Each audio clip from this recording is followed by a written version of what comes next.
Саламатсыңарбы, урматтуу окуучулар. Кезектеги сабагыбызды баштайбыз. Сиздер менен мен Нургүл Тайыр кызы. Бүгүн сабагыбызда кыргыз тилинин грамматикасы жөнүндө сүйлөшөбүз. Кыргыз тилинин практикумунан 30 суроо берилет. Негизинен кыргыз тилинин практикалык грамматикасында орфографиядан лексика, морфология, синтаксис, пунктуация, кеп маданиятынан суроолор түшөт. Тестте сиз аткарууга тийиш болгон төмөндөгүдөй тапшырмалар бар. Өтө кылдаттык менен карап чыгыңыздар. Тамгаларды ордуна коюу, тыныш белгилерин ордуна коюу, стилди аныктоо, сүйлөм курамын аныктоо, маанилеш сөздөрдү табуу, көрсөтүлгөн маанилердеги сөздөрдү түзүү, сөздөрдүн лексикалык же грамматикалык маанилерине ылайык колдонуу. Негизинен тапшырмада асты сызылган сөздөр же сөз айкаштары кездешкен учурда жоопту дал ошолорго гана негиздеп берүү керек. Сөздөрдү түшүп калган тамгалар менен сүйлөмдөрдү түшүп калган сөздөр 3 чекит менен белгиленген. Тапшырма катары берилген сөздөр гана сүйлөмдөр суроодон мурда же суроодон кийин жайгаштырылып курсив менен бөлүп көрсөтүлгөн. Ар бир тапшырманын туура жообу бир гана варианттан турат. Жооптордун варианттары орус алфавитинин чоң тамгалары менен белгиленген. Туура вариантты жооп барагына белгилеп, боеп коюуну дагы унутпаңыздар. Маселен, жогоруда айткан бөлүмдөрдөн кандай суроолор түшөт деген суроолор сиздерде болсо керек. Анда биз ошол бөлүмдөрдүн ар биринен кандай суроолор түшөт жана аларды кантип иштешибиз керек, мына ошолордун жолдорун көргөзөбүз. Маселен, орфографиядан экранда көрүп тургандай суроо түшүшү мүмкүн. Демек, көп чекиттин ордуна тиешелүү сөздөрдү коюу менен туура сөздү, орфографиялык эрежелерге дал келген туура сөздү табышыбыз керек. Бул Г варианты туура, анткени аба, ишемби, ачса, күлкүлүү, сөзсүз деп жаза турган болсок, анда туура жазабыз. Албетте, бардык эле тесттер жөнөкөйдөн анан татаалга карай түзүлөт. Бул өтө жөнөкөй тесттердин бири. Экинчи, кайсы катардагы татаал сөзгө дефис белгиси коюлуп жазылат дейт. Албетте, дефис белгиси кайсы учурда коюлат, кош сөзгө коюлабы, кошмок сөзгө коюлабы, кошмок сөздөрдө кайсы сөздөргө коюлат, бул эрежелерди мектеп партасында окуп билсеңиздер керек. Демек, бул варианттарды карап чыгуу менен анализдеп биз А вариантын туура дейбиз. Анткени жашоо, турмуш, азык-түлүк деген бул кош сөз, арасына дефис белгиси коюлуп жазылат. Кийинки, кайсы катардагы сандардын баары туура жазылган дейт. Эми санга маани бере турган болсок, миллион, триллион дегендер 2 л менен жазылат деп биз эрежеде түшүндүрөбүз. Ал эми миллиардта деле 2 л менен жазылат. 1 л калып калгандыгы үчүн бул жооп болбой калды. В, Гда деле мына ошол сыяктуу бир катар каталар бар. Ал эми А вариантын биз туура жооп катары кабыл кылабыз. Анткени орфографиялык эрежелерди өтүп жатканда рим цифрасынан кийин сызыкча коюлбайт. Рим цифрасы өзү ынчы мүчөнү алып жүрөт. 8 март дегенде календарда кызыл менен белгиленген даталардын айларын жазууда ар дайым сүйлөмдүн кайсыл жерине келсе дагы баштамга менен жазылат деген эрежелер бар да, сызыкча ынчы мүчөсүн алып жүрөт деп, мисалы 2014-жыл дегенде мына ушул эрежелерди эске алуу менен А вариантын туура деп эсептейбиз. Кийинки, кайсы варианттагы асты сызылган сөз жазуу эрежесине ылайык жазылган дейт. Кошунабыз, апамды конокко чакырып келиптир. Кыз узатуу кечесине чакыруу кагазын алдым. Айгерим кызын чоң апасынын үйүнө тыштап кетти. Бакыт жаңы барган мектептин эрежелерине көнбөй, кайра эски мектебинде окуп жатат. Алды сызылган сөздөргө назар сала турган болсок, эч качан биз орфографиялык эрежеде чакырып деп айтылбайт, чакырып. Б варианты туура жооп, анткени чакыруу деген туура. Кийинки, тыштап деп айтпайбыз, таштап, көнбөй эмес, көнбөй. Мына ошондуктан Б варианты туура жооп болду. Кайсы варианттагы сүйлөмдүн түзүлүшүндө адабий тилдин жазуу эрежесине дал келбеген ката бар дейт. Эми суроонун өзүнөн жооп ачкыч сөздү карманабыз. Жазуу эрежесине дал келбеген ката бар дейт. Демек, 3 вариант тең туура болгондуктан дал келбеген ката Г вариантында ор коюп эле көрүнүп турат. Кийинки кайсы катардагы сөздөрдүн баардыгы туура ташымалданган дейт. Биз ташымалдоо эрежесин өтүп жатканда үндүү тыбыштардын, үнсүз тыбыштардын ташымалдоо эрежелерин мектеп партасында өткөнбүз. Мына ошого карап ар бир туура эмес жоопторду анализдейбиз дагы. Туура жооп катары суулуу, айлуу, сайлуу деген жоопту кабылдайбыз. Кийинки суроо деле дагы эле ушул сыяктуу. Кайсы катардагы сөздөрдүн баардыгы туура ташымалданган дейт. Демек дагы эле ошо ташымалдоо эрежесин эске салуу менен Б вариантын туура дейбиз. Эмне үчүн 3 вариант туура келбей калды? Ташымалдоо эрежесин эсиңиздерге салыңыздар. Кийин лексикадан ушул сыяктуу суроолор түшөт. Маселен, кайсы катардагы сөздөрдүн ичинде атактуу деген сөзгө карама каршы маанидеги сөз бар дейт. Карама каршы дегенде биз антонимди түшүнөбүз. Маселен, жооп катары биз жансыз, белгисиз, кайрымсыз деген сөздү карасак болот. Кийинки ал өзү жумурткадан кыр издеген адам. Жогоруда берилген сүйлөмдөгү бош орунду кайсы катардагы сөз менен толуктасак, мааниси туура болот. Албетте бул жерде суроонун өзүнөн жооп ачкыч сөз катары жумурткадан кыр издеген деген сөздү кармайбыз. Албетте жумурткадан кыр издеген деген фразеологизм сынчыл эмес, кемчонтой эмес, ойлоп тапкыч эмес. Албетте чыр варианты туура. Асан өзүнүн ишин так билет. Сүйлөмдөгү асты сызылган сөз берген маанини төмөнкү сүйлөмдөгү асты сызылган сөздөрдүн кайсынысы бере алат дейт. Бул жерде Асан өзүнүн ишин так билет дегенде, так дегенде өтө тыккан, баарын билет деген маанини берип жатат. Так деген. Эми кийинки сүйлөмдөрдү анализдеп көрөбүз. Мен эч бир так калтырбай тазаладым. Бул жерде так деген жогорудагы сүйлөмдүн маанисине дал келген жок. Так деген кир маанисинде колдонулуп калды. Берген суроолорго так жооп бер. Бул туура жооп, анткени так жооп бер деп атат. Так далилдүү, чындык менен жооп бер деп атат. Кийинки айткандай эле ал аялбайт, так өтөт окшойт. Бул жерде так деген жогоруда сүйлөмдүн маанисине дал келбейт. Так деген жалгыз деген маанини түшүндүрүп калды. Кийинки сиздин кыймылыңыздын тактыгы мага абдан жагат. Бул дагы тактыгы, чынчылдыгы, адилеттүүлүгү, ишмердүүлүгү мына ошондуктан жооп ачкыч катары биз экинчи жана төртүнчү сүйлөмдү кабыл кылабыз.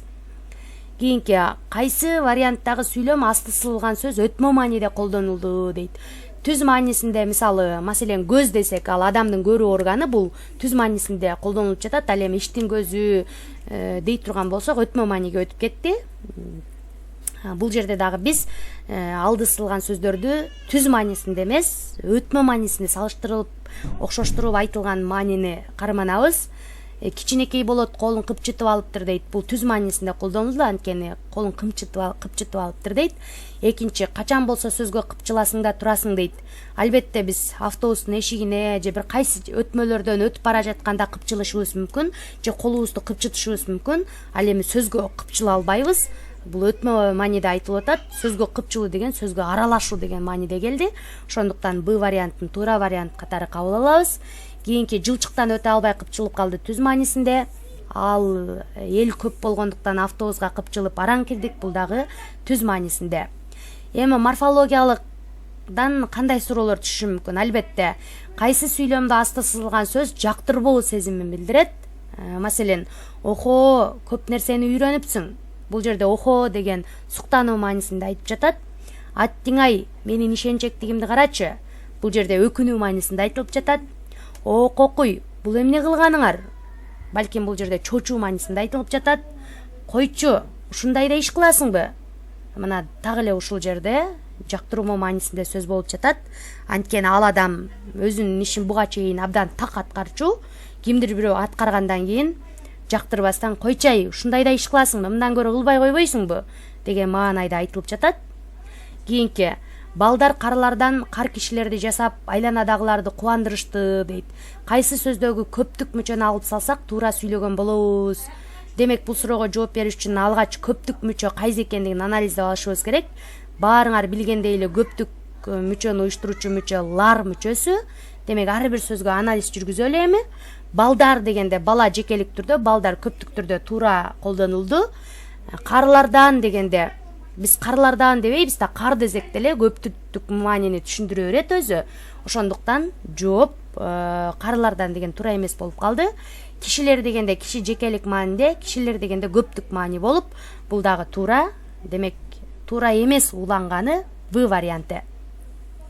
Кайсы катардагы сүйлөмдө асты сызылган сөз кыймыл аракетке кошумча гана маани берип турат дейт. Маселен, колундагысын ала койду, китебин текчеге койду, эркелигин койду, арызына кол койду. Демек Б, В, Г вариантында карай турган болсок, койду деген бул кошумча маани берген жок. Ал эми А вариантында колундагысын ала койду деп кошумча маани берип жатат. Кайсы варианттагы бир деген сөз сандык маанини туюндуруп турат дейт. Сандык дегенде санатошто элестетишибиз керек. Маселен, ажардын бөлмөсүндө бир кыз отурат, өңү тааныш. Бул жерде бир адамдын отургандыгы, бир кыздын отургандыгы жөнүндө эле айтылып атат. Санын айткан жок. Самат менен Тилек бир класста окушат. Бул жерде деген бир деген классташ отурат деген, бир класста, классташ деген маани деле берип жатат. Кийинки бир күнү биздин көчөдө да майрам болор деген, бул жерде мезгилди айткандай болуп жатат. Убакыттын өтүшү менен биздин көчөдө дагы кандайдыр бир жаңылануулар болот деген маанайда. Кийинки бүгүн болгону бир көйнөк сатып алдым. Бул жерде сандык маанини туюндуруп атат, анткени канча көйнөк сатып алгандыгын айтып жатат. Кийинки сүйлөм, кайсы варианттагы сүйлөмдө асты сызылган сөз байланыштыруучу милдетти аткарды дейт. Окуп көрөлү. Ары жок десе ошентип коет.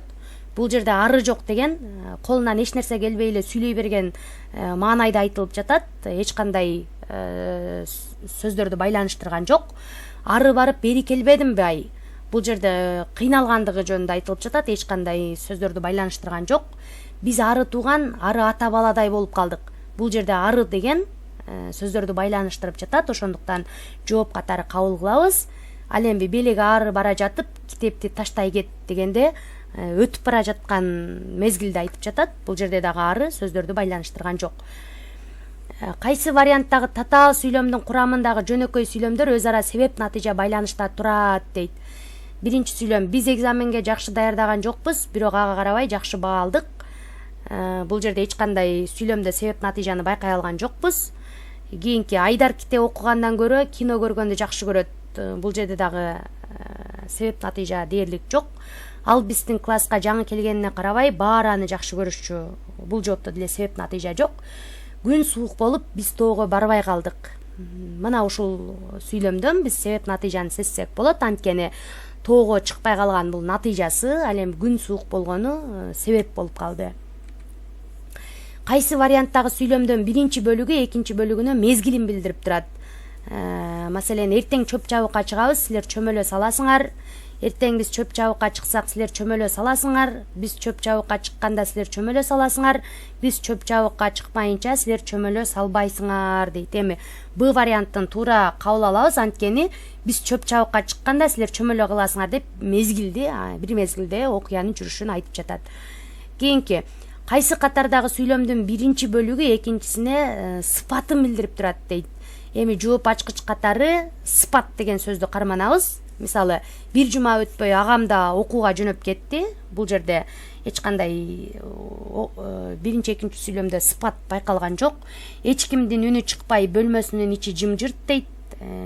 Демек, сыпат катары сыпатталып жатат, анткени биринчи бөлүгү экинчисинин сыпатын көргөзүп турат. Кийинки варианттарды эми анализдебесек деле сыпатын билдирбегени окуганыбыз деле көрүнүп турат. Кайсы вариантта сүйлөмдүн биринчи бөлүгү экинчи бөлүгүнө багынбайт дейт. Демек, багынбай экөө өз алдынча эле маани берип турат деп жатат. А варианты, мугалим класска кирди, сабак башталды. Албетте туура жооп, анткени экөө бири-бирине багынбай эле мугалим класска кирди дегенде өзүнчө маанини түшүндүрүп атабыз, сабак башталды дегенде өзүнчө маанини түшүндүрүп жатат. Демек, калган варианттар эмне үчүн туура эмес болуп калды? Биринчи сүйлөмдүн акырындагы мүчөлөрдү кароо аркылуу дагы анализдесек болот. Кайсы катардагы сөз айкашынын түзүлүшү туура эмес дейт. Эми башкача айтканда сөз айкашы болбой калды деген суроо түшүп жатат. Бул жерде албетте руханий мунара жасоо дегенди карасак болот.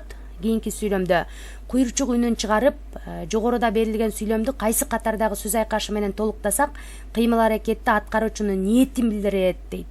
эми куйручук үнүн чыгарып айтмакчы эле бул ниетин билдирген жок.